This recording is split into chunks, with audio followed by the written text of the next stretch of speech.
Maybe no one knew it, but everyone was about to witness an iconic moment in television, a moment that would be remembered for decades. Everything seemed normal.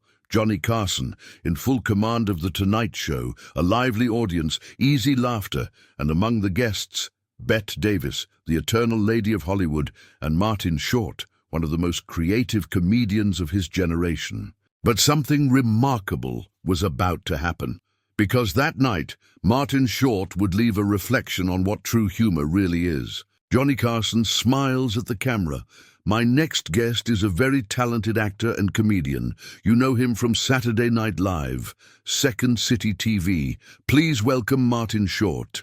Thunderous applause. Martin walks in, vibrant, excited, full of energy. He greets Johnny, bows, then turns to Bette Davis and greets her by imitating her voice. Then he says to Johnny with a mischievous smile, "I brought you a little present, a bottle of champagne, but maybe you'll want to drink it on your way home."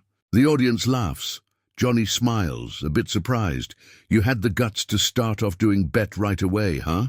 Martin replies, still smiling, "Oh, but I'm a big fan of this young lady here." The audience laughs again, but Bette remains motionless, a steady gaze, elegant silence, the kind of silence that carries centuries of presence. The tension is subtle but palpable. Martin notices and changes his tone. He talks about how he began doing impressions. "I think we only imitate the people we truly admire," he says. He recalls that as a child, he used to imitate Jerry Lewis, and demonstrates it right there. The audience bursts into laughter. Johnny laughs too, genuinely. For a moment, everything feels light again. Martin continues.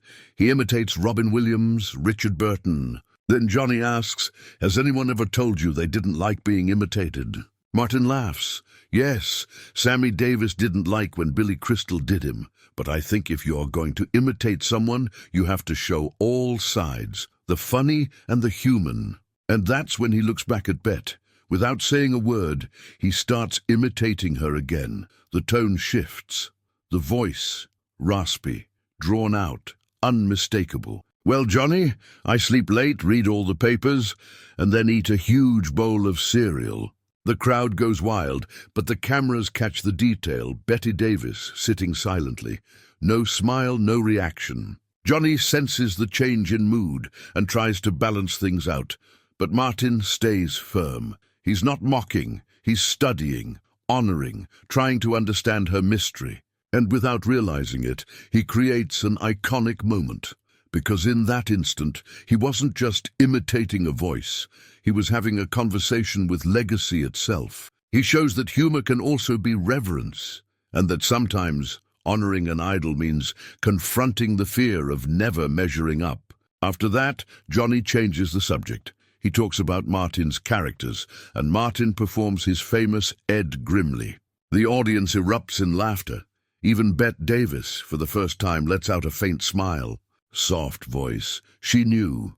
Comedy, when made with soul, is also a mirror of respect. Years later, Martin Short would remember that night as a turning point, because there, between laughter and discomfort, he understood the true power of comedy.